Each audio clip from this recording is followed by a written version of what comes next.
Hello दोस्तों, स्वागत है आपका हमारे online platform VK Edu change the way of learning पर। दोस्तों, कहते हैं कि कोई भी लक्ष्य इंसान से बड़ा नहीं होता और हारा वही जो लड़ा नहीं होता। जी हाँ दोस्तों, एक बार फिर से आपका नए मोटिवेशन के साथ, नए जोश के साथ और नए उत्साह के साथ हम आपका यूपी तो पहले सीपेट एग्जाम 2022 में सामान्य ज्ञान में 50 में 50 अंक लाने के लिए जो आपके प्रतिदिन हम आपको एक प्रैक्टिस सेट शाम को 8 बजे करवाते हैं। तो आप सभी लोग प्रतिदिन शाम को 8 बजे जुड़ना बिल्कुल भी नहीं भूलेंगे। तो शाम को 8 बजे प्रतिदिन हमारे चैनल से जुड़े। अगर आप पेड एग्जाम में सामान्य ज्ञान में अगर बेस्ट स्कोर करना चाहते हैं तो इसलिए हमारे यूट्यूब चैनल से अवश्य जुड़ेंगे। दोस्तों, अगर आप फर्स्ट टाइम हमारे वीडियो को विजिट कर रहे हैं तो हमारे चैनल को सब्सक्राइब करेंगे और साथ ही साथ अपने सभी दोस्तों के साथ में शेयर करेंगे। आज के इस क्लास में हम हर एक प्रश्न का इसका अच्छे से विश्लेषण करके आपको समझाने वाले हैं और उनसे प्रश्नों के अंदर भी हम आपको बहुत कुछ जानकारियां इंक्लूड करने वाले हैं। तो आप सभी लोग लास्ट तक बने रहेंगे क्योंकि ये बिल्कुल आपके एग्जाम में जैसे जिस तरीके से आपका पेपर देखने को मिलेगा सेम उसी तरीके से हमने इसे बनाया है। अति महत्वपूर्ण प्रश्न इसमें सम्मिलित किए गए हैं। तो चलिए फटाफट से आप सभी लोग लाइक करें और साथ ही साथ में शेयर करें। तो आज के पहले प्रश्न की ओर हम लोग आगे बढ़ते हैं, तब तक आप लोग लाइक करें और साथ ही साथ में शेयर करें। तो आज का जो पहला प्रश्न है उसे देखते हैं। निम्नलिखित में से किसे मदर ऑफ रिवॉल्यूशन कहा जाता है, बताएंगे। निम्नलिखित में से किसे मदर ऑफ रिवॉल्यूशन कहा जाता है, फटाफट से कमेंट सेक्शन में छाप देंगे। तो दोस्तों, इसके ऑप्शन है एनी बेसेंट, मैडम भीकाजी कामा, कल्पना दत्त या फिर प्रीति लता बाडेदर। सही आंसर क्या होगा कमेंट सेक्शन में छाप देंगे। दोस्तों, अगर बात करी जाएगी मदर ऑफ इंडियन रिवॉल्यूशन तो इसके जो किसे माना जाता है, तो किसे माना जाता है कमेंट सेक्शन में छाप देंगे। तो मैडम भीकाजी कामा को माना जाता है। किसे माना जाता है? मैडम भीकाजी कामा। मैडम भीकाजी कामा की अगर बात करी जाएगी तो इनका जन्म कब हुआ, ये हमारे लिए जानना अति महत्वपूर्ण है। तो 1861 में इनका जन्म हुआ। कहाँ पर हुआ? मुंबई में दोस्तों हुआ। और मुंबई का पहले क्या नाम था? बम्बई। ठीक है। और इन्होंने एक सोसाइटी की स्थापना की। इन्होंने एक सोसाइटी की स्थापना की। वह कौन सी सोसाइटी थी आपके लिए जानना अति महत्वपूर्ण है। तो पेरिस इंडियन सोसाइटी, नाम याद रखेंगे। पेरिस इंडियन सोसाइटी की स्थापना किसने की, बताएंगे कमेंट सेक्शन में। पेरिस इंडियन सोसाइटी की स्थापना किसने की? तो पेरिस इंडियन सोसाइटी की स्थापना दोस्तों मैडम भीकाजी कामा ने की। अगला जो प्रश्न है उसकी तरफ हम लोग आगे बढ़ते हैं। जी हाँ दोस्तों, हमारा अगला प्रश्न है, ध्यान से देखेंगे और इसका आंसर जो है कमेंट सेक्शन में अवश्य देंगे। सुदर्शन झील का निर्माण किस शासन काल में हुआ, बताएंगे। अशोक के शासनकाल में, बिंदुसार के शासनकाल में या फिर समुद्रगुप्त के शासनकाल में या फिर चंद्रगुप्त के शासनकाल में। दोस्तों, अगर बात की जाएगी सुदर्शन झील की तो सुदर्शन झील जो है ये मौर्य साम्राज्य के शासनकाल में हुआ था। और मौर्य साम्राज्य के संस्थापक कौन है, बताएंगे। मौर्य साम्राज्य के संस्थापक कौन है कमेंट सेक्शन में छाप देंगे। तो मौर्य साम्राज्य के संस्थापक है चंद्रगुप्त मौर्य। कौन है? चंद्रगुप्त मौर्य। चंद्रगुप्त मौर्य सभी दोस्त ध्यान रखेंगे। तो इनके शासनकाल में क्या बनाया गया? इनके शासनकाल में सुदर्शन झील का निर्माण कराया गया।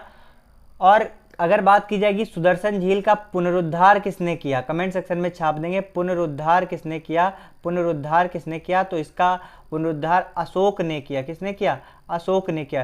चंद्रगुप्त मौर्य की दोस्तों अगर बात करी जाएगी तो चंद्रगुप्त मौर्य को और किस नाम से जानते हैं? तो सेंडो कोट्स के नाम से इनको जानते हैं। अगला जो प्रश्न है उसकी तरफ हम लोग आगे बढ़ते हैं। फटाफट से आप सभी लोग लाइक करें और ज़्यादा से ज़्यादा लोगों तक शेयर करें। हमारा अगला प्रश्न है, पुण्यभूत राजवंश की वंशावली अधोलिखित किस राजा के नाम से प्रारंभ होती है? फटाफट से इसका सही आंसर जो है आप लोग कमेंट सेक्शन में छाप देंगे।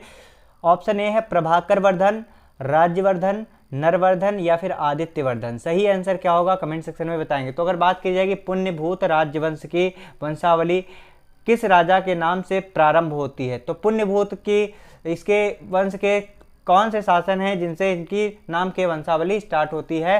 तो उनका नाम है नरवर्धन। दोस्तों, क्या नाम है? ध्यान से देखेंगे क्या नाम है, बताएंगे क्या नाम है? नरवर्धन। तो नरवर्धन ऑप्शन सी आपका एकदम करेक्ट आंसर है। सभी दोस्त देखेंगे ऑप्शन सी आपका एकदम करेक्ट आंसर है। तो सी ऑप्शन आपका एकदम करेक्ट आंसर है। पुण्यभूत राजवंश की वंशावली इस वंश के शासक नरवर्धन से प्रारंभ होती है। नरवर्धन से प्रारंभ होती है। और इसकी जो अगर बात की जाएगी इस वंश के वास्तविक संस्थापक किसे माना जाता है? अगर बात की जाएगी पुष्यभूति के वास्तविक संस्थापक कौन है? कमेंट सेक्शन में छाप देंगे। पुष्यभूत के वास्तविक संस्थापक कौन है? सभी दोस्त कमेंट सेक्शन में बताएंगे। पुष्य भूत के वास्तविक संस्थापक कौन है, बताएंगे।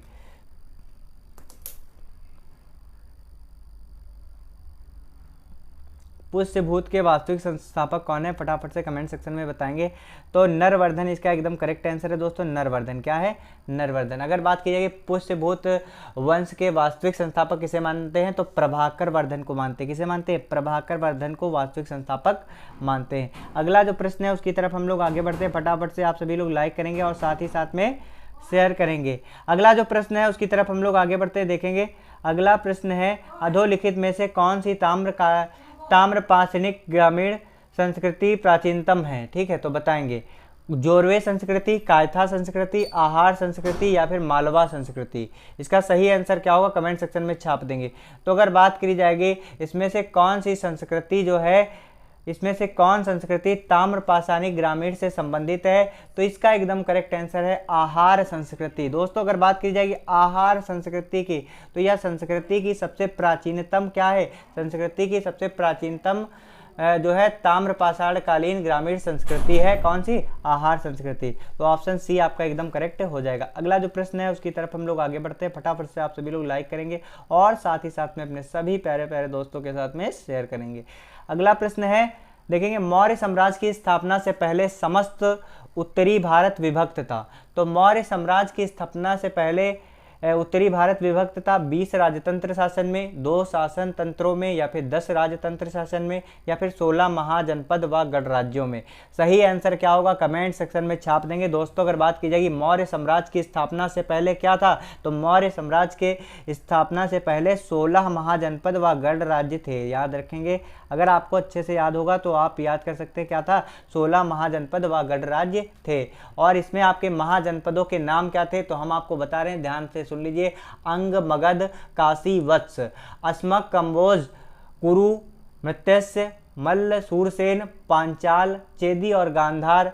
और इसमें 3 और थे, उसके नाम क्या हैं, एक तो है वज्जी, दूसरा है कौशल और अवंती। तो ये आपके 16 क्या थे, ये आपके 16 महाजनपद थे। और 16 महाजनपद की राजधानी आप लोग अवश्य याद करके जाएंगे, आपके कहीं ना कहीं आपको एग्जाम में देखने को मिल सकती है, तो इसे हम आपको करवा देंगे।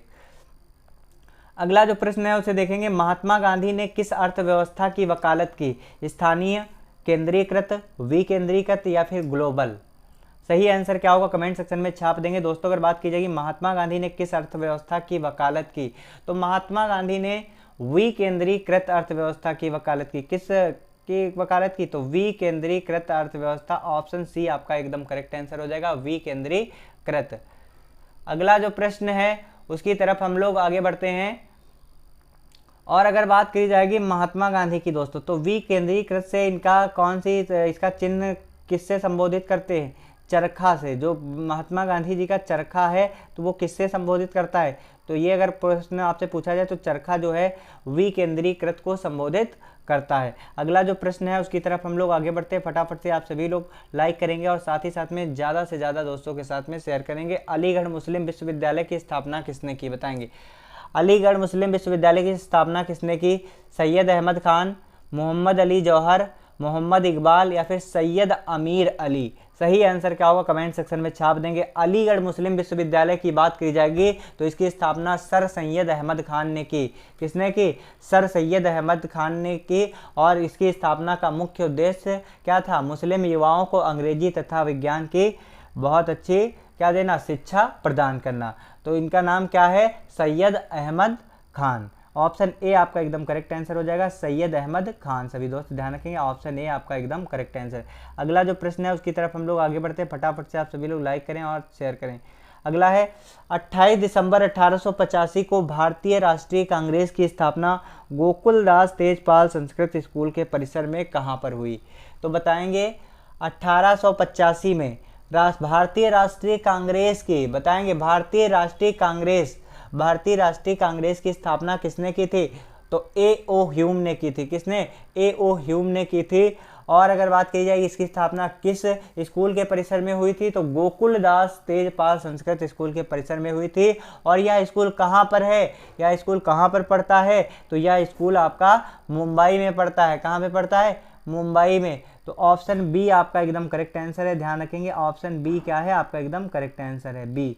अगला जो प्रश्न है उसकी तरफ हम लोग आगे बढ़ते हैं। अगला प्रश्न है, निम्नलिखित में से कौन सा विश्वविद्यालय 1917 में सेंट्रल हिंदू कॉलेज के साथ अपने प्रथम घटक कॉलेज के रूप में शुरू किया गया, बताएंगे।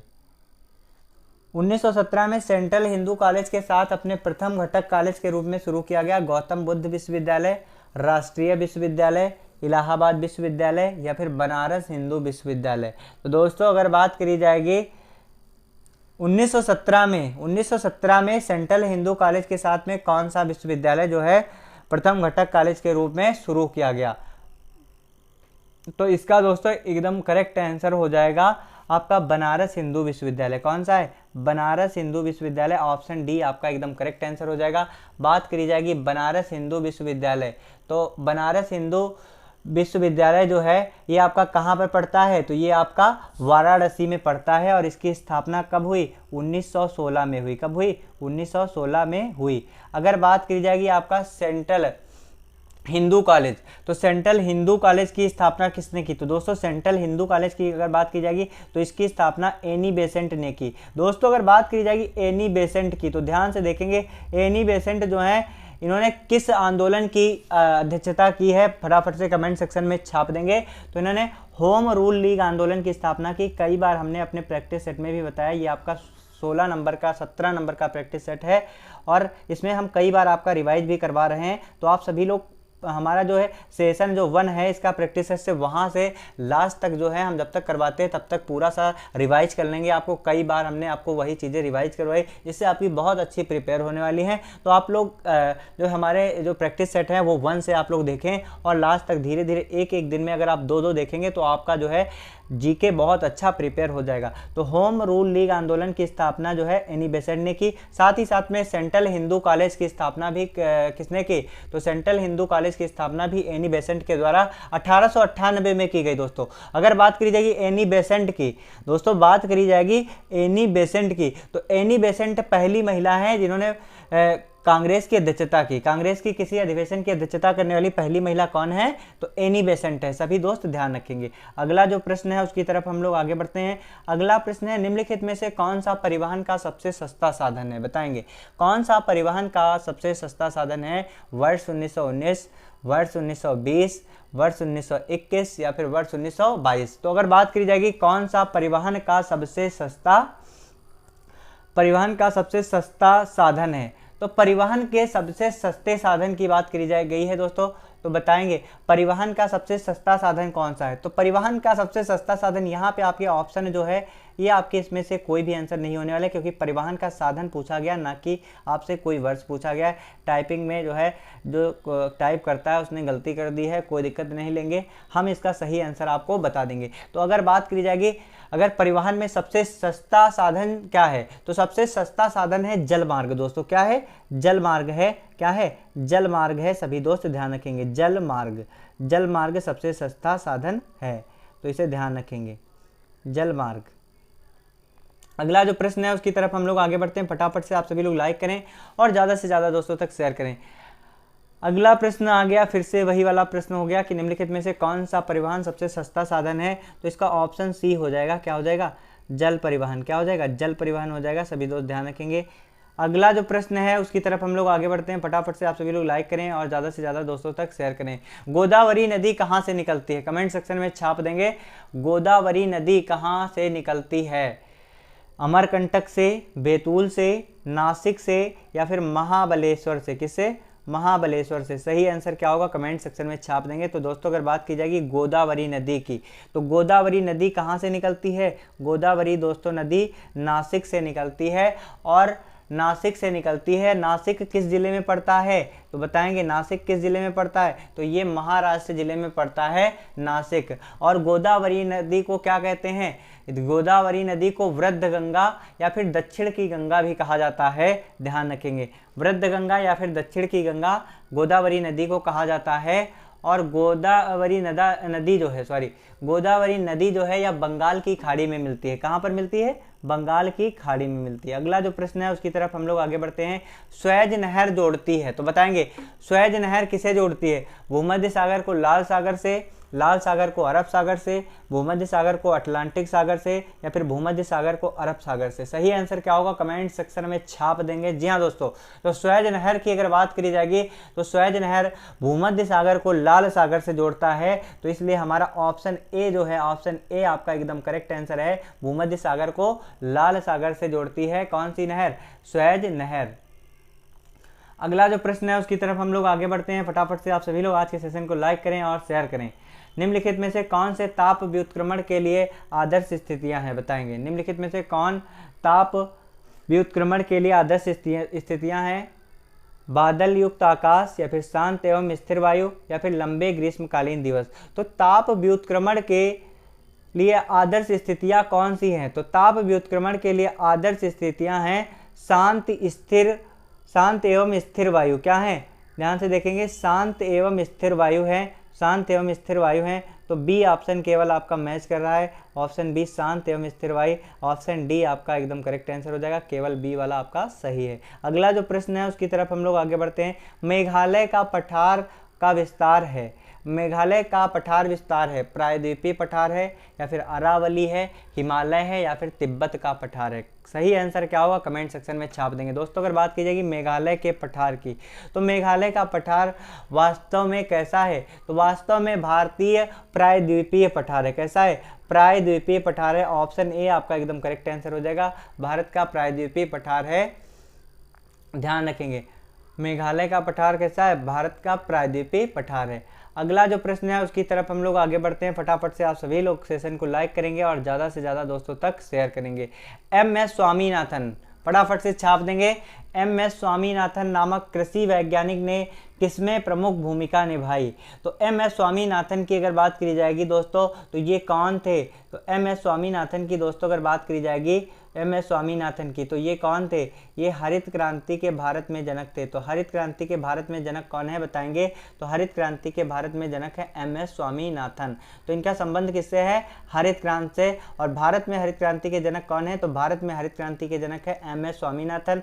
अगर बात की जाएगी विश्व में हरित क्रांति के जनक कौन है? Norman Borlaug. नाम याद रखेंगे, नॉर्मन बोरलॉग। अब बताएंगे आप लोग हरित क्रांति का संबंध खाद्यान्न उत्पादन से है, तो श्वेत क्रांति का संबंध किससे है? बताएंगे कमेंट सेक्शन में। श्वेत क्रांति का संबंध किससे है? काली क्रांति का संबंध किससे है? और पीली क्रांति का संबंध किससे है? फटाफट से कमेंट सेक्शन में छाप देंगे। दोस्तों अगर बात करी जाएगी सबसे पहले हम लोग देखते हैं काली क्रांति की। तो काली क्रांति जो है बायोडीजल के प्रोडक्शन से है, जैव ईंधन के उत्पादन से संबंधित है आपकी काली क्रांति। अगर बात करी जाएगी श्वेत क्रांति की दोस्तों, तो श्वेत क्रांति जो है आपका दुग्ध उत्पादन से संबंधित है। किससे संबंधित है? दुग्ध उत्पादन से संबंधित है। और अगर बात करी जाएगी ऑपरेशन फ्लड भी किससे संबंधित है? तो दूध के उत्पादन से ऑपरेशन फ्लड भी आपका संबंधित है। और अगर बात की जाएगी श्वेत क्रांति के जनक कौन है? तो श्वेत क्रांति के जनक है वर्गीस कुरियन। नाम याद रखेंगे, वर्गीस कुरियन। अगला जो है आपका पीली क्रांति। तो पीली क्रांति किससे संबंधित है बताएंगे? तो पीली क्रांति जो है ये तिलहन उत्पादन से संबंधित है। किससे संबंधित है? तिलहन के उत्पादन से संबंधित है। अगर बात करी जाएगी तिलहन उत्पादन में, तिलहन की कौन कौन सी फसलें होती हैं? तो जैसे कि आपका हो गया सरसों हो गया, तिल हो गया, और आपका जैसे हो गया सूरजमुखी हो गया, जिनसे हम तेल को निकालते हैं। ठीक है, जिनके बीजों से हम तेल को निकालते हैं उन्हें तिलहनी फसलें कहते हैं। इसे हम लोग ध्यान रखेंगे। अगला जो प्रश्न है उसकी तरफ हम लोग आगे बढ़ते हैं। फटाफट से आप सभी लोग सेशन को लाइक करेंगे और ज़्यादा से ज़्यादा दोस्तों तक शेयर करेंगे, और हमारे द्वारा बताए जाने वाले हर पॉइंट्स को एकदम ध्यान से सुनेंगे, क्योंकि सुनने की अगर आपने क्वालिटी अगर अपने अंदर विकसित कर ली तो आपको ज़्यादा मेहनत नहीं करनी पड़ेगी। क्योंकि सबसे सही बात तो है कि लोग सुनते तो हैं दोस्तों, लोग सुनते तो हैं, लेकिन अच्छे से नहीं सुनते हैं। सुनना ही काफ़ी नहीं है, सुनना ही काफ़ी नहीं है, हमें सुनना है वो भी बहुत अच्छे से सुनना है, पूरा ध्यान से सुनना है। तो सुनते समय आप लोग अच्छे से सुनेंगे, आप लोग बहुत अच्छे जो हैं स्टूडेंट हैं, तो इसलिए आपसे हम ऐसी आशा कर सकते हैं, और आप लोग निश्चित तौर पर बहुत अच्छा स्कोर करके आने वाले हैं। तो अगर बात की जाएगी बैंकिंग कारोबारी की शुरुआत है, साझेदारों की अधिकतम सीमित संख्या कितनी होनी चाहिए? कमेंट सेक्शन में छाप देंगे। तो बैंकिंग कारोबार की शुरुआत करने के लिए साझेदारों की संख्या जो है शुरुआत में अधिकतम कितनी होनी चाहिए? तो ऑप्शन बी आपका एकदम करेक्ट आंसर है। कितनी होनी चाहिए? 10 होनी चाहिए। कितनी? 10 होनी चाहिए। अगला जो प्रश्न है उसकी तरफ हम लोग आगे बढ़ते हैं दोस्तों। अगला प्रश्न है, ध्यान से देखेंगे, अगला प्रश्न है विमुद्रीकरण किससे संबंधित है? विमुद्रीकरण नोटबंदी के बाद निम्नलिखित में से किस मूल्य वर्ग के नोटों को पूरी तरह से बंद कर दिया गया या फिर बैन कर दिया गया? तो कौन सा नोट जो है नोटबंदी के बाद, विमुद्रीकरण के बाद पूरी तरीके से बैन कर दिया गया? बताएंगे कौन सा नोट है? 200 का नोट, 500 का नोट, 2000 का नोट या फिर 1000 का नोट। तो दोस्तों अगर बात करी जाएगी नोटबंदी के बाद में, विमुद्रीकरण के बाद में 1000 का नोट आपका जो है पूरी तरीके से क्या कर दिया गया था? तो 1000 का नोट पूरी तरीके से बैन कर दिया गया था। ऑप्शन डी आपका एकदम करेक्ट आंसर है। ऑप्शन डी आपका एकदम करेक्ट आंसर है। अगर बात करी जाएगी जो नोट जारी किए गए वो सारे जो हैं नए रंग में वर्तमान में नोट जारी करे गए हैं। ठीक है, इसे तो आप लोग देखते हैं कि अब जो है जो नोट हैं वो देखने में बहुत ही सुंदर दिखते हैं। जैसे कि अब जो है आपके कितने कितने रुपए के नोट हैं? तो 10 रुपए का नोट है, 50 रुपए का नोट है, 100 रुपए का नोट है, 200 रुपए का नोट है, 500 का नोट है, लेकिन 1000 का नोट अब नहीं छपा है। इस बार 2000 का नोट है। तो इस तरीके की इस बार जो है विमुद्रीकरण हुआ, उसमें 1000 मूल्य वर्ग के नोट को जो है पूरी तरीके से क्या कर दिया गया? बैन कर दिया गया। अगला जो प्रश्न है उसकी तरफ हम लोग आगे बढ़ते हैं। भारत का कौन सा राज्य रबड़ का अग्रणी राज्य है? कमेंट सेक्शन में छाप देंगे। भारत का कौन सा राज्य रबड़ का अग्रणी उत्पादक राज्य है? कमेंट सेक्शन में छाप देंगे। केरल, तेलंगाना, हिमाचल प्रदेश या फिर तमिलनाडु। सही आंसर क्या होगा? कमेंट सेक्शन में बताएंगे। तो अगर बात की जाएगी भारत में रबड़ का अग्रणी उत्पादक राज्य कौन सा है? केरल है दोस्तों। ऑप्शन ए आपका एकदम करेक्ट आंसर है। क्या है? केरल है। सभी दोस्त ध्यान रखेंगे, क्या है? केरल है। केरल अग्रणी उत्पादक देश है। केरल अग्रणी उत्पादक क्या है? तो केरल अग्रणी उत्पादक देश है। अगला जो प्रश्न है उसे हम लोग देखते हैं। इनमें से कौन सा सेब की मात्रा विशेष रूप से हिमाचल प्रदेश और जम्मू कश्मीर राज्यों में उत्पादन में अत्यधिक वृद्धि का उल्लेख करता है? तो बताएंगे कौन सा सेब की मात्रा विशेष रूप से हिमाचल प्रदेश और जम्मू कश्मीर में राज्यों में उत्पादन के लिए अत्यधिक वृद्धि के लिए उल्लेख है? तो कौन किससे इसकी वृद्धि हुई है? बताएंगे कमेंट सेक्शन में। किससे इसकी वृद्धि हुई है सेब के उत्पादन की? तो श्वेत क्रांति से, हरित क्रांति से, गुलाबी क्रांति से या फिर लाल क्रांति से? दोस्तों अगर बात करी जाएगी सेब का उत्पादन, तो सेब का उत्पादन किससे संबंधित है? गुलाबी क्रांति से इसका संबंध है। ऑप्शन सी आपका एकदम करेक्ट आंसर हो जाएगा। और हमने आपको क्या बताया था? हमने आपको क्या बताया था? सेब का उत्पादन जो है बहुत, इसका सर्वाधिक उत्पादन भारत में हिमाचल प्रदेश और जम्मू कश्मीर राज्यों में होता है। अगर बात की जाएगी श्वेत क्रांति की, तो अभी हमने कुछ समय पहले बताया था श्वेत क्रांति का संबंध दुग्ध उत्पादन से, हरित क्रांति का संबंध जो है खाद्यान्न उत्पादन से, लाल क्रांति का संबंध किससे है? तो लाल क्रांति का संबंध जो है, लाल क्रांति का संबंध किससे है? कमेंट सेक्शन में छाप देंगे। अगला जो प्रश्न है उसकी तरफ हम लोग आगे बढ़ते हैं। अगला प्रश्न है भारतीय संविधान के अनुसार, ध्यान से देखेंगे, भारतीय संविधान के अनुसार निम्न में से किसे अवशिष्ट शक्तियां प्रदान की गई है? तो भारतीय संविधान के अनुसार निम्न में से किसे अवशिष्ट शक्तियां प्रदान की गई है? स्थानीय निकायों को, राज्य तथा केंद्र को या फिर राज्य को? सही आंसर क्या होगा? कमेंट सेक्शन में छाप देंगे। तो दोस्तों अगर बात की जाएगी संविधान के अनुसार किसे अवशिष्ट शक्तियां प्रदान की गई है, तो इसका एकदम करेक्ट आंसर है केंद्र को। ऑप्शन सी आपका एकदम करेक्ट आंसर है। भारतीय संविधान के अनुसार जो है केंद्र सरकार को अवशिष्ट शक्तियां जो है प्रदान की गई हैं। सभी दोस्त ध्यान रखेंगे। अगला जो प्रश्न है उसकी तरफ हम लोग आगे बढ़ेंगे। अगला प्रश्न क्या है उसकी तरफ हम लोग आगे बढ़ेंगे। आप लोग फटाफट से आज के सेशन को लाइक करेंगे और अपने सभी दोस्तों के साथ में शेयर करेंगे। अगला प्रश्न है प्रधानमंत्री नरेंद्र मोदी ने G7 शिखर सम्मेलन में शामिल होने के लिए 2019 में किस देश की यात्रा की? फटाफट से कमेंट सेक्शन में छाप देंगे।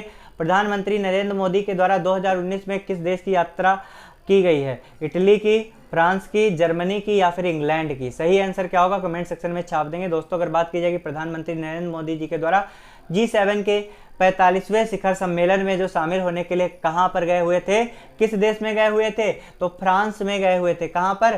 फ्रांस में गए हुए थे। ऑप्शन बी आपका एकदम करेक्ट आंसर हो जाएगा, फ्रांस। फ्रांस आपका एकदम करेक्ट आंसर हो जाएगा। अगला जो प्रश्न है उसकी तरफ हम लोग आगे बढ़ते हैं। अगला प्रश्न है भारत में सर्वोच्च न्यायालय में न्यायाधीशों की संख्या कितनी है? अति महत्वपूर्ण प्रश्न है।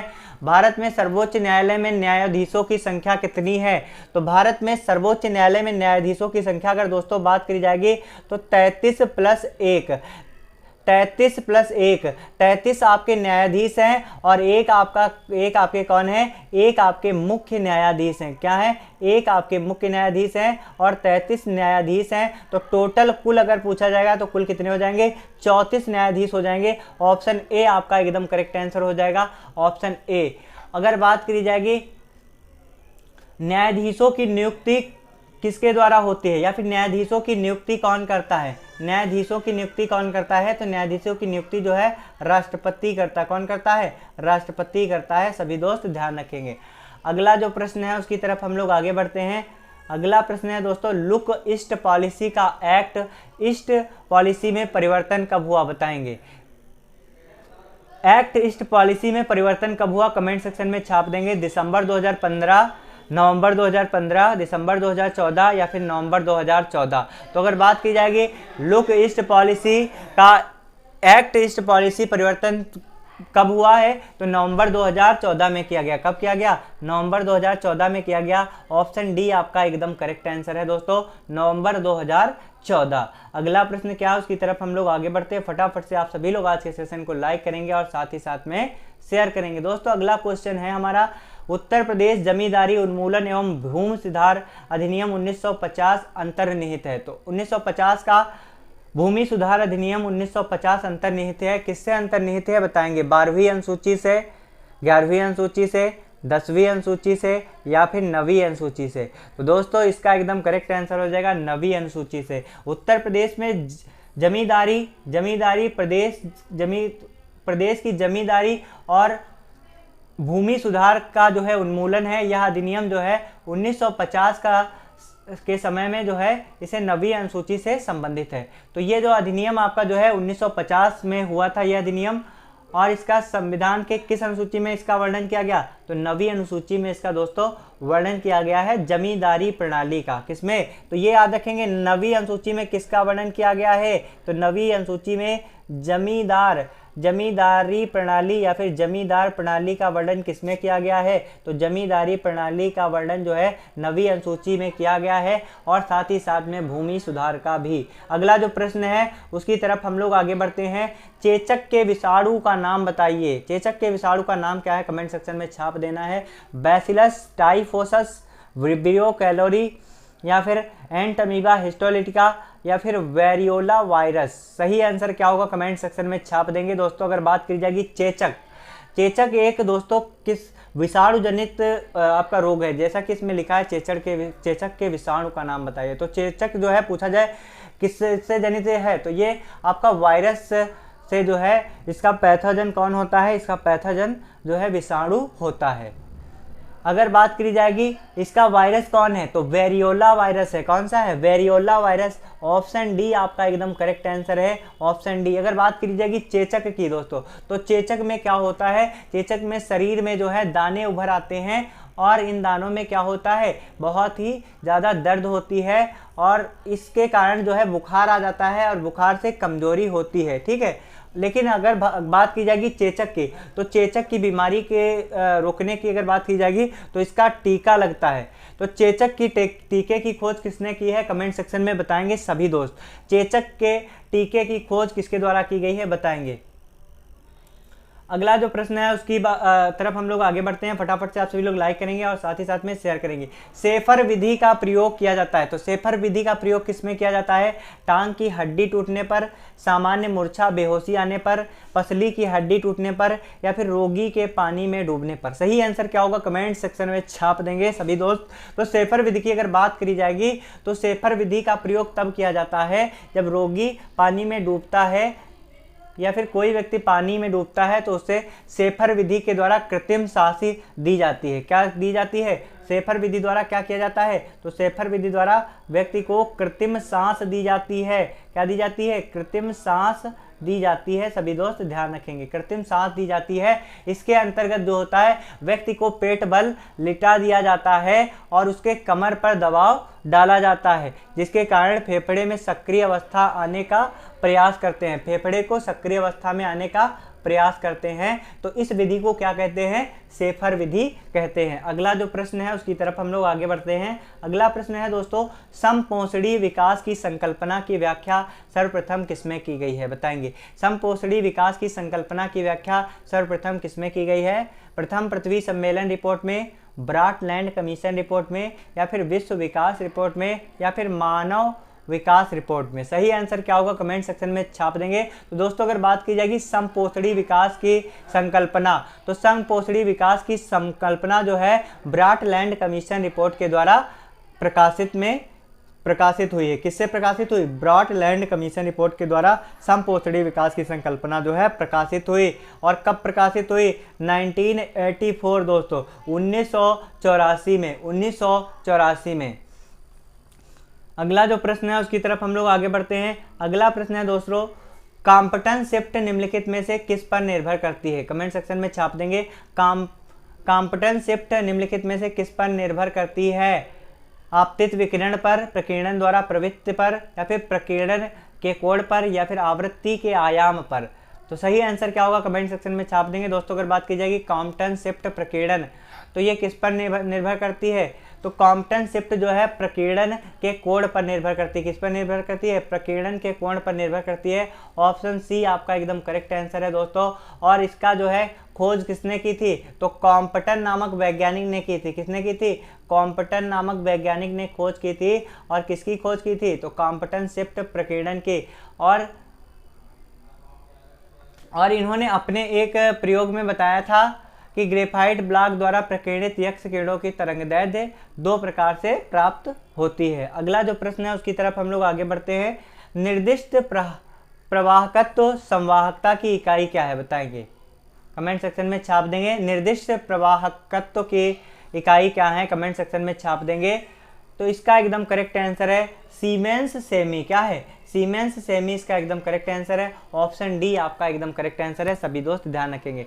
दोस्तों अगला प्रश्न क्या है उसकी तरफ हम लोग आगे बढ़ते हैं। आप लोग फटाफट से आज के सेशन को लाइक करेंगे और ज़्यादा से ज़्यादा अपने सभी दोस्तों के साथ में शेयर जरूर करेंगे, बिकॉज शेयरिंग इज केयरिंग।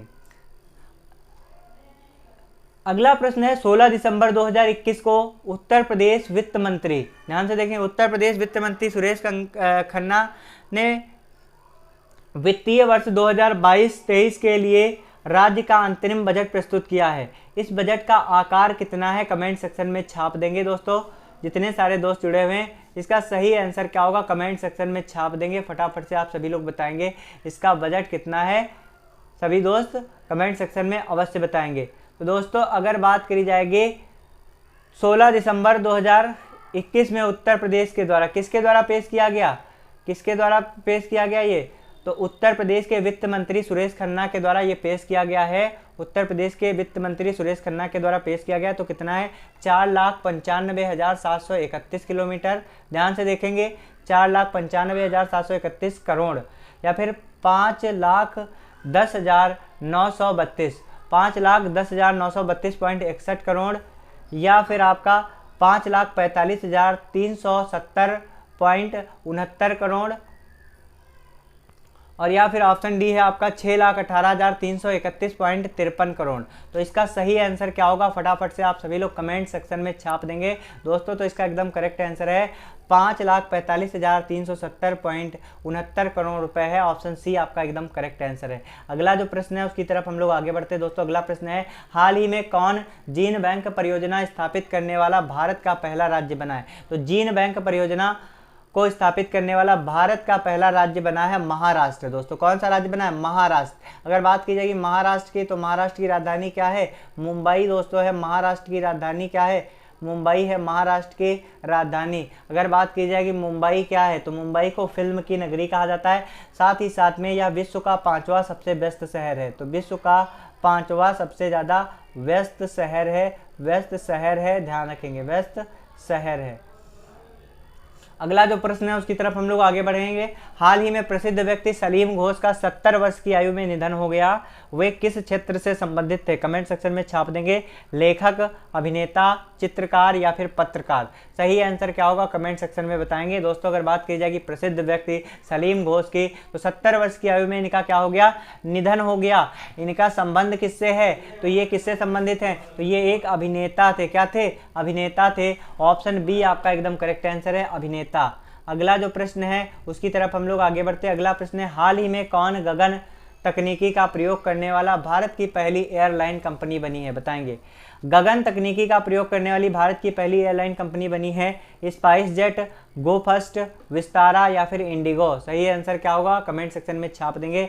तो दोस्तों अगर बात की जाएगी गगन तकनीक का प्रयोग किसके द्वारा करने वाली पहली भारतीय एयरलाइन कंपनी कौन सी बनी है? तो इंडिगो बनी है। ऑप्शन डी आपका एकदम करेक्ट आंसर है, इंडिगो। ऑप्शन डी आपका एकदम करेक्ट आंसर है। अगला जो प्रश्न है उसकी तरफ हम लोग आगे बढ़ते हैं। हाल ही में कौन सा जिला, बताएंगे, हाल ही में कौन सा जिला अपने हर गांव में पुस्तकालय वाला भारत का पहला जिला बना है?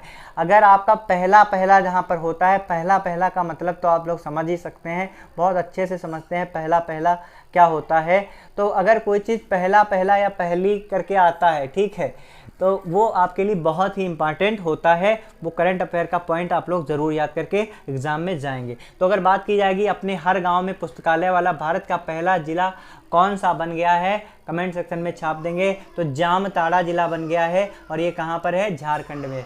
अगला प्रश्न क्या है उसकी तरफ हम लोग आगे बढ़ते हैं। फटाफट से आप सभी लोग लाइक करेंगे और अपने सभी दोस्तों के साथ में शेयर करेंगे। हाल ही में निम्न में से कौन सा, बताएंगे, लोक संघ आयोग यूपीएससी के नए अध्यक्ष कौन बने हैं? बताएंगे। यूपीएससी के नए अध्यक्ष कौन बने हैं? लोक संघ सेवा आयोग के नए अध्यक्ष कौन बने हैं? कमेंट सेक्शन में छाप देंगे। डॉक्टर मनोज सोनी, डॉक्टर निर्मल राठौड़ या फिर डॉक्टर शुभम साहू या फिर डॉक्टर महेश दत्ता? सही आंसर क्या होगा कमेंट सेक्शन में छाप देंगे। दोस्तों अगर बात की जाएगी यूपीएससी का नया अध्यक्ष किसे बनाया गया? डॉक्टर मनोज सोनी को। ऑप्शन ए आपका एकदम करेक्ट आंसर हो जाएगा, डॉक्टर मनोज सोनी। अगला जो प्रश्न है उसकी तरफ हम लोग आगे बढ़ते हैं। अप्रैल 2022 में घोषित 64वें ग्रैमी अवार्ड में किसे बेस्ट न्यू आर्टिस्ट का पुरस्कार प्रदान किया गया? बताएंगे। कमेंट सेक्शन में छाप देंगे। 64वें ग्रैमी अवार्ड में किसे बेस्ट न्यू आर्टिस्ट का पुरस्कार प्रदान किया गया? जैक इटोनॉफ, एंजोलिक किडजो या फिर अरूब आफ्ताब या फिर ओलिविया रोड्रिगो? तो इसका एकदम करेक्ट आंसर हो जाएगा, बेस्ट न्यू आर्टिस्ट का पुरस्कार किसे मिला है? ओलिविया रोड्रिगो को मिला है। ऑप्शन डी आपका दोस्तों एकदम करेक्ट आंसर है। अगला जो प्रश्न है उसकी तरफ हम लोग आगे बढ़ते हैं। अगला प्रश्न है, हाल ही में किस भारतीय खिलाड़ी ने स्विस ओपन बैडमिंटन चैंपियनशिप में महिला एकल का खिताब जीता है? अति महत्वपूर्ण है, फटाफट से कमेंट सेक्शन में छाप देंगे। किस भारतीय खिलाड़ी के द्वारा स्विस ओपन बैडमिंटन चैंपियनशिप में 2022 में महिला एकल का खिताब जीता गया? महिला एकल खिताब स्विस ओपन बैडमिंटन चैंपियनशिप में किस भारतीय खिलाड़ी ने जीता है? ज्वाला गट्टा, पीवी सिंधु, अश्विनी पोनप्पा या फिर साइना नेहवाल?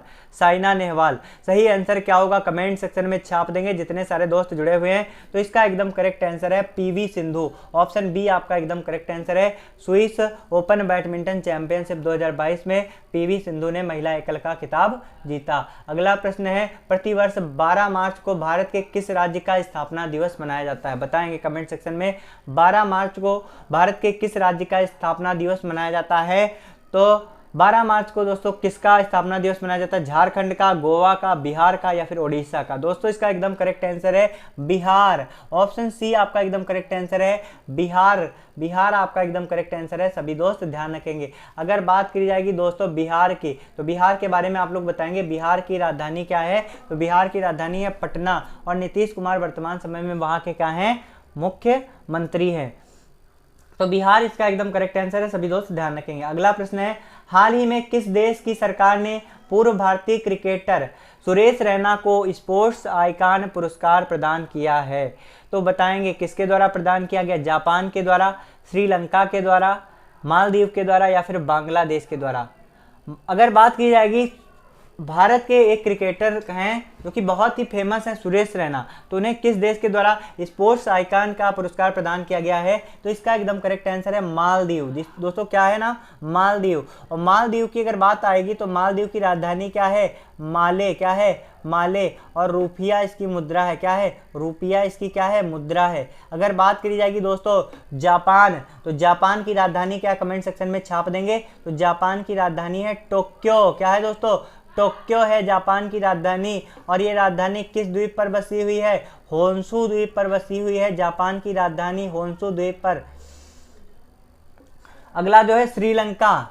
श्रीलंका बताएंगे। देखो श्रीलंका की अगर बात की जाएगी दोस्तों, अगर बात की जाएगी टोक्यो की, तो 2020 में ओलंपिक का आयोजन कहां पर हुआ था? तो 2020 में ओलंपिक का आयोजन टोक्यो में हुआ था। अगर बात की जाएगी श्रीलंका की, तो श्रीलंका की राजधानी क्या है?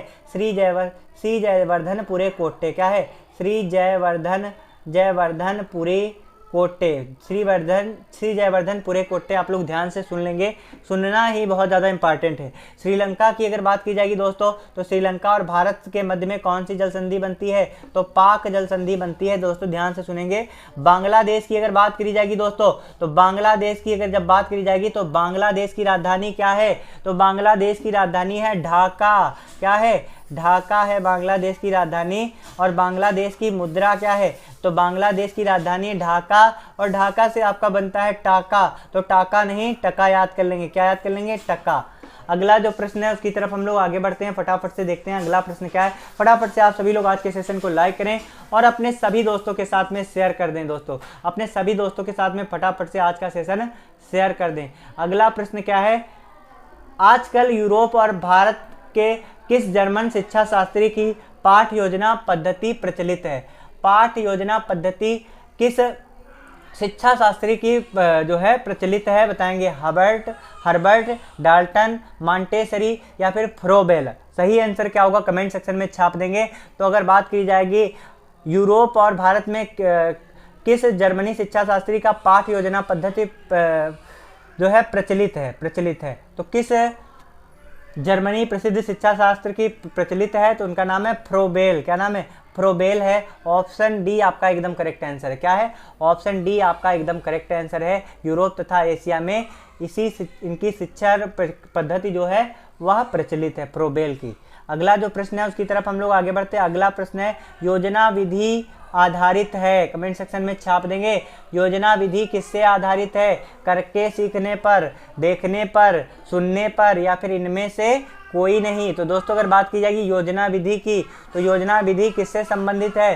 तो योजना विधि की अगर बात करी जाएगी तो योजना विधि के अंतर्गत जो बालक हैं, कौन सीखते हैं इसमें? बालक सीखते हैं। बालक सीखते हैं और किसके आधार पर सीखते हैं? तो अनुभवों के आधार पर सीखते हैं। अनुभवों के आधार पर सीखते हैं। किसके आधार पर सीखते हैं? अनुभवों के आधार पर सीखते हैं। तो ये जो अगर आपका क्वेश्चन पूछा गया योजना विधि में किसके अंतर्गत सीखते हैं, तो ये इसमें आपका एकदम करेक्ट आंसर हो जाएगा। क्या होगा? अनुभवों के आधार पर सीखते हैं। तो इसमें आपका ऑप्शन डी हो जाएगा, इनमें से कोई नहीं। ऑप्शन डी आपका एकदम करेक्ट आंसर है। अगर बात की जाएगी योजना विधि के, तो योजना विधि के जन्मदाता कौन है? बताएंगे। योजना विधि के जन्मदाता कौन है? तो लिख लेंगे W.H. किलपैट्रिक। क्या नाम है? W.H. किलपैट्रिक। लिख लेंगे W.H. किलपैट्रिक। किलपैट्रिक इसके क्या है? किलपैट्रिक इसके जन्मदाता हैं। किसके? योजना विधि के। अगला जो प्रश्न है दोस्तों उसको हम लोग देखते हैं। वंदे मातरम राष्ट्रीय गीत के रचयिता कौन है? फटाफट से कमेंट सेक्शन में छाप देंगे सभी दोस्त। अगर बात की जाएगी वंदे मातरम की, तो वंदे मातरम के रचयिता कौन है? अरविंद घोष, बंकिम चंद्र चटर्जी, शरत चंद्र चट्टोपाध्याय या फिर रविंद्रनाथ टैगोर। तो दोस्तों अगर बात की जाएगी वंदे मातरम की, तो वंदे मातरम के रचयिता कौन है? बंकिम चंद्र चटर्जी। बंकिम चंद्र चटर्जी। ऑप्शन बी आपका एकदम करेक्ट आंसर हो जाएगा, बंकिम चंद्र चटर्जी। ये बांग्ला भाषा के प्रसिद्ध उपन्यासकार, गद्यकार और पत्रकार और साथ ही साथ कवि थे। तो किस भाषा के? बांग्ला भाषा के थे। बांग्ला भाषा से ये संबंधित है, बांग्ला भाषा।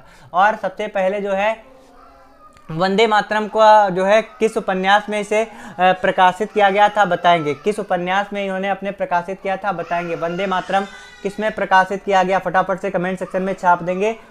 अगला प्रश्न है राग भैरव का गायन का समय क्या है? बताएंगे। राग भैरव का गायन का समय क्या है?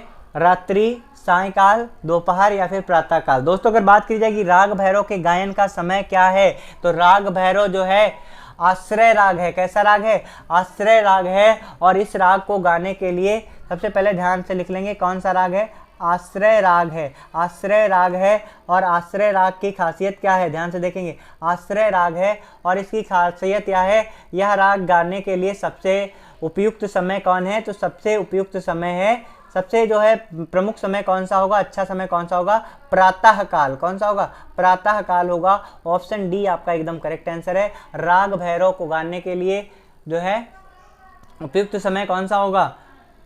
तो प्रातः काल होगा। अगला जो प्रश्न है उसकी तरफ हम लोग आगे बढ़ते हैं। अगला प्रश्न है सामान्य मुद्रा में कार्बन तथा नाइट्रोजन का अनुपात क्या होता है? कार्बन तथा नाइट्रोजन का अनुपात क्या होता है? कमेंट सेक्शन में बताएंगे।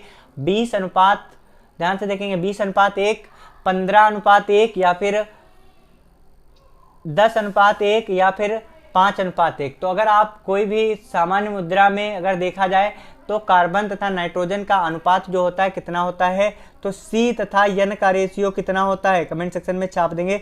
सी तथा एन का रेशियो कितना होता है? तो सी तथा एन का रेशियो होता है 15:1। कितना होता है? 15:1 होता है, ध्यान रखेंगे। और ये जो है इसके अतिरिक्त जो अगर बात करी जाएगी कृषि योग्य भूमि के लिए इसका औसत अनुपात कितना होना चाहिए? तो कृषि योग्य भूमि के लिए कार्बन तथा नाइट्रोजन के अनुपात की बात की जाएगी कृषि भूमि के लिए, तो कृषि भूमि की अगर बात की जाएगी तो इसका अनुपात कितने से कितना होना चाहिए? तो इसका अनुपात जो है 10:0 से 12:1 के बीच में होना चाहिए। यही आपकी एग्जैक्ट क्या है? वैल्यू है। अगला जो प्रश्न है उसकी तरफ हम लोग आगे बढ़ते हैं। विशिष्ट मृदा वर्ग कणों को अपेक्षित अनुपात को क्या कहते हैं? विशिष्ट मृदा वर्ग कणों के अपेक्षित अनुपात को क्या कहते हैं? मृदा समूह, मृदा कणाकार, मृदा संरचना या फिर मृदा समुच्चयता। सही आंसर क्या होगा? कमेंट सेक्शन में छाप देंगे। दोस्तों अगर बात की जाएगी विशिष्ट मृदा वर्ग कणों के अपेक्षित अनुपात को क्या कहते हैं, तो इसे क्या कहते हैं? इसे कहते हैं मृदा कणाकार। क्या कहते हैं? मृदा कणाकार। ऑप्शन बी आपका एकदम करेक्ट आंसर है। मृदा के विभिन्न वर्ग कणों के अपेक्षित अनुपात को क्या कहते हैं? मृदा कणाकार कहते हैं। अगला जो प्रश्न है उसकी तरफ हम लोग आगे बढ़ते हैं। फटाफट से आप सभी लोग आज के सेशन को लाइक करेंगे और साथ ही साथ में शेयर करेंगे। ओलंपिक खेलों का आदर्श वाक्य क्या है? कमेंट सेक्शन में बताएंगे। ओलंपिक खेलों का आदर्श वाक्य क्या है? बताएंगे। तो ओलंपिक खेलों का आदर्श वाक्य है altius, citius and fortius. Altius, citius and fortius. अगर बात करी जाएगी दोस्तों आल्टियस के, तो आल्टियस का अभिप्राय क्या होता है? आल्टियस का अभिप्राय होता है तीव्रता। क्या होता है? ध्यान से याद कर लें। आल्टियस का अभिप्राय होता है तीव्रता। सिटियस का अभिप्राय होता है उच्चतर। क्या होता है? उच्चतर। अगर बात करी जाएगी फोर्टियस, तो फोर्टियस का अर्थ क्या होता है? फोर्टियस का अर्थ होता है मजबूती। क्या होता है? मजबूती होता है। सभी दोस्त ध्यान रखेंगे। तो ये किसके आदर्श वाक्य हैं? ओलंपिक खेलों के आदर्श वाक्य हैं। ठीक है। अगला जो प्रश्न है उसकी तरफ हम लोग आगे बढ़ते हैं दोस्तों। अगला प्रश्न है निम्नलिखित में से कौन अर्जुन पुरस्कार का विजेता है? बताएंगे। दारा सिंह, पुलेला गोपीचंद या फिर प्रदीप खालको या फिर विशेष भृगुवंशी। तो दोस्तों अगर बात की जाएगी अर्जुन पुरस्कार, तो अर्जुन पुरस्कार किससे संबंधित है? तो अर्जुन पुरस्कार किससे संबंधित है? हमने आपको बताया है बात दोस्तों। जब अर्जुन पुरस्कार की करी जाएगी तो इसका संबंध किससे है? तो खेल जगत से संबंधित है अर्जुन पुरस्कार। खेल जगत से संबंधित है आपका कौन सा पुरस्कार? अर्जुन पुरस्कार खेल जगत से संबंधित है। और अगर बात की जाएगी किस खिलाड़ी को जो है सम्मानित किया गया, तो आपके ऑप्शन है दारा सिंह, पुलेला गोपीचंद, प्रदीप खालको या फिर विशेष भृगुवंशी।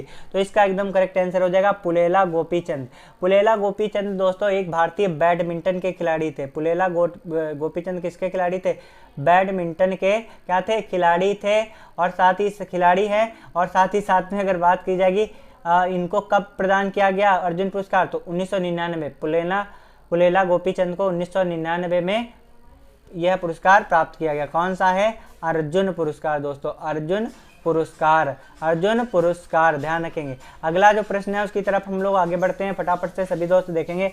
अगला प्रश्न है निम्नलिखित में से कौन सा आसन घुटनों की शक्ति के लिए अच्छा होता है? बताएंगे। कौन सा आसन जो है घुटनों की शक्ति के लिए सबसे आसान जो है, कौन सा आसन जो है, सॉरी, आसन घुटनों की शक्ति के लिए अच्छा होता है? चक्रासन, ताड़ासन, वज्रासन या फिर विशेष भृगुवंशी। सही आंसर क्या होगा कमेंट सेक्शन में छाप देंगे। तो दोस्तों इसका एकदम करेक्ट आंसर क्या हो जाएगा कमेंट सेक्शन में छाप देंगे।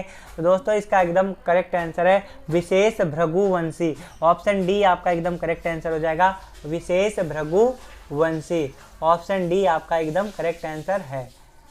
अगला जो प्रश्न है उसकी तरफ हम लोग आगे बढ़ते हैं। अगला प्रश्न है, प्रथम राष्ट्रीय खेल विश्वविद्यालय कहाँ पर खोला गया? बताएंगे। प्रथम राष्ट्रीय खेल विश्वविद्यालय कहाँ पर खोला गया? मणिपुर में, ध्यान से देखेंगे, मणिपुर में, असम में या फिर महाराष्ट्र में या फिर मध्य प्रदेश में। सही आंसर क्या होगा कमेंट सेक्शन में छाप देंगे। दोस्तों अगर बात कही जाएगी प्रथम राष्ट्रीय खेल विश्वविद्यालय की, तो यह किस राज्य में शुरू किया गया, खोला गया?